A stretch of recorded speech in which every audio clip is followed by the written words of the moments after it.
한국 인터넷에서는 다양한 공포 썰들이 사람들의 이목을 끌고 있습니다. 이 중 하나는 한 작은 마을에서 시작된 이야기입니다. 이 이야기는 여러 해 동안 입에서 입으로 전해지며 많은 이들의 호기심과 두려움을 자아냈습니다. 다음은 그 이야기를 길게 풀어본 것입니다. 어느 작은 산촌 마을에는 오래된 전설이 내려오고 있었습니다. 마을 사람들은 해가 지기 전에는 반드시 집 안으로 돌아와 문을 걸어 잠그고 창문 틈새로도 들리지 않을 듯한 소리로 대화를 나누곤 했습니다. 이들에겐 낮에는 평온하지만 밤에는 두려운 것들이 돌아다닌다는 경험칙이 있었기 때문입니다. 몇 년 전 강민이라는 대학생이 여름 방학 동안 이 마을로 여행을 온 적이 있습니다. 강민은 도시의 번잡함에서 벗어나 자연 속에서 여유를 만끽하고자 했습니다. 그는 마을에 도착한 첫날 저녁, 마을 중앙에 위치한 작은 여관에 짐을 풀고는 여관 주인 할아버지와 이야기를 나누었습니다. 할아버지는 강민에게 해가 지기 전에는 반드시 들어와야 한다고 경고했습니다. 마을 사람들은 고개를 절레절레 흔들며 해질 밖을 돌아다니는 것은 어리석은 짓이라고 했습니다. 하지만 강민은 젊고 호기심 많은 청년이었습니다. 마을의 이상한 분위기에 관심을 가진 그는 경고를 무시한 채 해질녘에 마을 밖을 돌아다니기로 결심했습니다. 첫날 저녁, 그는 혼자서 마을을 거닐며 마을 끝자락에 있는 숲으로 걸어 들어갔습니다. 숲은 신비롭고 매혹적인 곳이었지만 한편으로는 알 수 없는 위화감이 느껴졌습니다. 어둠이 짙게 깔릴 무렵 나뭇가지가 바람에 흔들리는 소리와 함께 불현듯 알 수 없는 속삭임이 들려왔습니다. 속삭임은 점점 또렷해졌고 이내 그의 이름을 부르는 듯한 소리로 변했습니다. 강민은 겁에 질려 도망치기 시작했습니다. 그는 숨을 헐떡이며 숲을 빠져나와 여관으로 돌아왔습니다. 하지만 그날 이후로 강민은 이상한 꿈에 시달리기 시작했습니다. 꿈속에서 그는 항상 숲을 거닐다 길을 잃고 울부짖는 소리에 놀라 눈을 뜨곤 했습니다. 며칠 후 강민은 여관 주인에게 꿈 이야기를 털어놓았습니다. 그때 할아버지는 무겁게 입을 뗐습니다. 그 숲은 저주받은 곳이네. 예전부터 사람들을 홀려 그 안에 가둬버리곤 했지. 나도 젊을 때 친구 하나를 잃었네. 그도 자네처럼 호기심이 많았어. 할아버지의 눈에는 슬픔이 어렸다.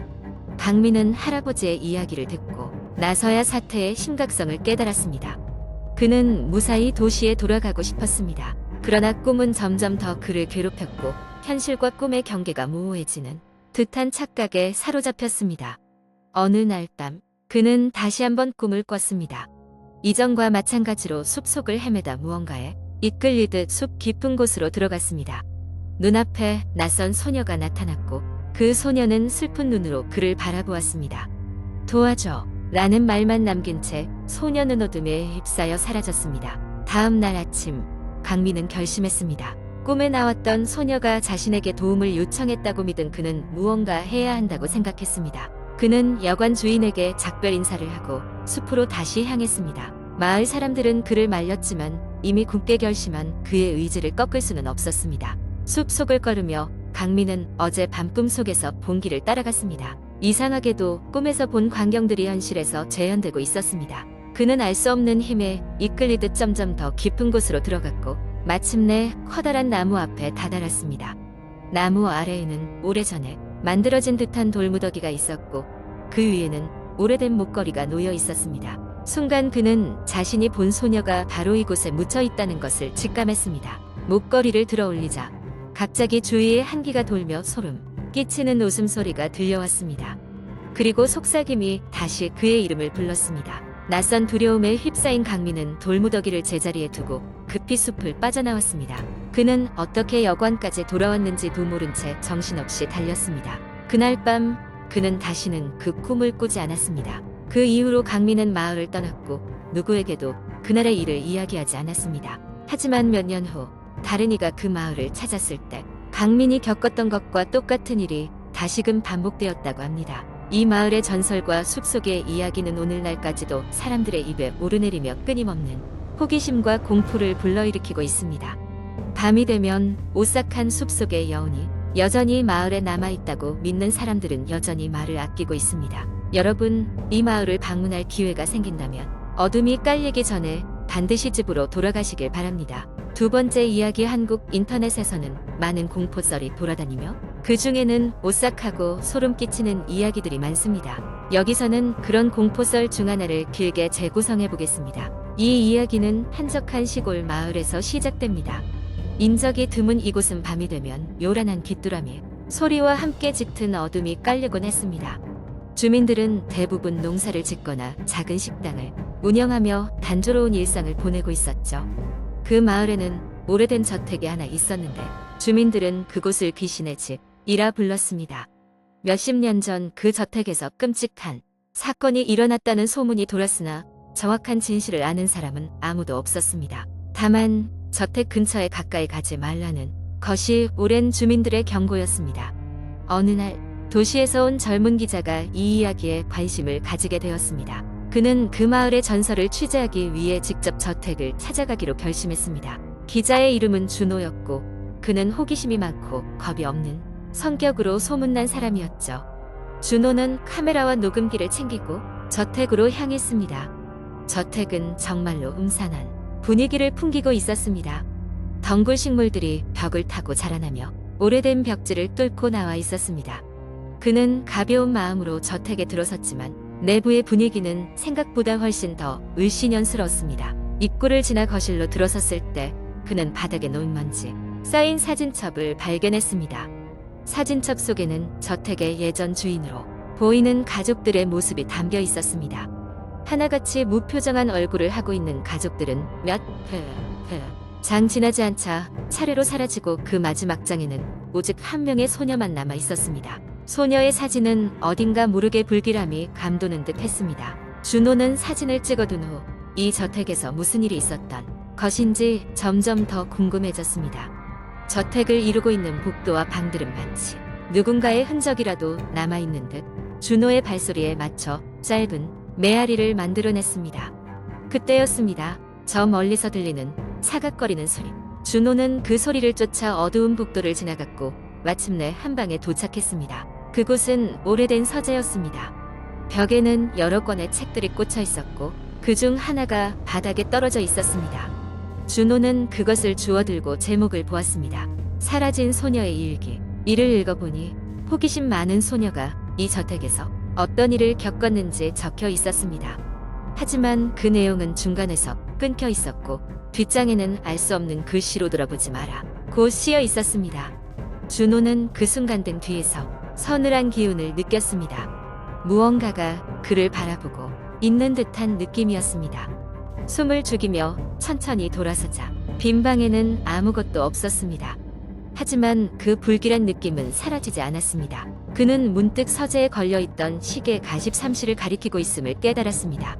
시간을 잊고 탐사에 너무 몰두한 나머지 한참을 지나버린 것이었죠. 육감적으로 더 이상 저택에 머물러서는 안 된다는 것을 깨달은 준호는 취재를 마치고 서둘러 저택을 빠져나왔습니다.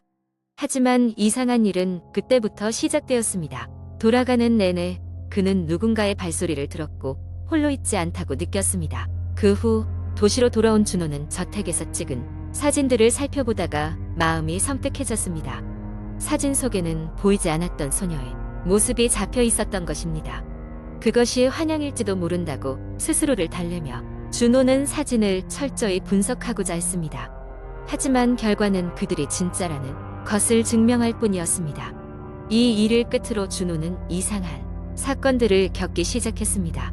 가는 곳마다 어둠 속에서 자신을 지켜보는 시선, 누군가 속삭이는 소리. 결국 준호는 그 일을 계기로 기자직을 그만두고 시골 동네를 떠나게 되었습니다. 그 후로도 그 마을에 귀신의 집에 대한 소문은 사라지지 않았고 아무도 그 비밀을 풀지 못한 채 전설로 남아 있었습니다. 준호의 경험담은 시간이 지나며 또 다른 공포의 이야기가 되어 다른 이들의 입을 통해 퍼져나갔다고 합니다. 이 이야기는 그저 소문과 전설에 불과할 수도 있습니다. 하지만 그 진실이 무엇인지는 오직 그 집을 탐험한 자만이 알 수 있는 것이겠지요. 세 번째 이야기. 어느 날 서울의 한적한 동네에 위치한 작은 고시원에 새로운 입주자가 들어왔다. 그의 이름은 민준이었다. 민준은 근처 대학에 다니며 학업에 열중하기 위해 고시원에 방을 얻었다. 처음 들어갔을 때 고시원 관리인은 그에게 4층 구석방을 안내했다. 방은 작았지만 민준은 조용하고 차분한 환경을 좋아했기 때문에 만족스러웠다. 민준은 방에 짐을 풀고 대학 생활을 시작했다. 처음 몇 주는 평범하게 흘러갔다. 하지만 어느 날 그는 늦은 시간까지 도서관에서 공부하고 돌아오던 중이었다. 고시원 복도에 들어서자 뭔가 이상한 기운을 느꼈다. 평소보다 더 쉴 새 없이 깜빡이는 형광등과 복도 끝에서부터 들려오는 낮은 속삭임 소리가 그의 신경을 곤두서게 했다.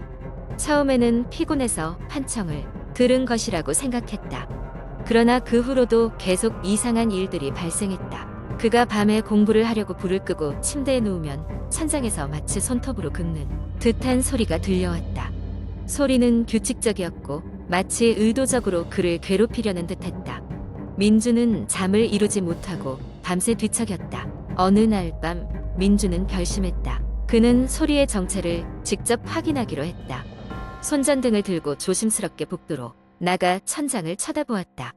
하지만 그곳에는 아무것도 없었다. 그때 뒤에서 무언가가 쌩 지나가는 소리가 들렸다. 그 순간 민준의 등골이 서늘해졌다. 갑자기 찬바람이 그의 주변을 감싸며 누군가 그의 귀에 대고 속삭이는 듯한 소리가 들렸다. 그것은 분명하지 않았지만 여기서 나가 라는 말 같았다. 그날 이후로 민주는 점점 더 불안해졌다. 고시원의 다른 입주자들에게 물어봤지만 아무도 그런 경험을 한 적이 없다고 했다. 그러던 중 민주는 우연히 고시원 관리인의 수첩을 발견했다. 수첩에는 여러 해 전 이곳에서 수상한 사건들이 일어났다는 기록이 있었다.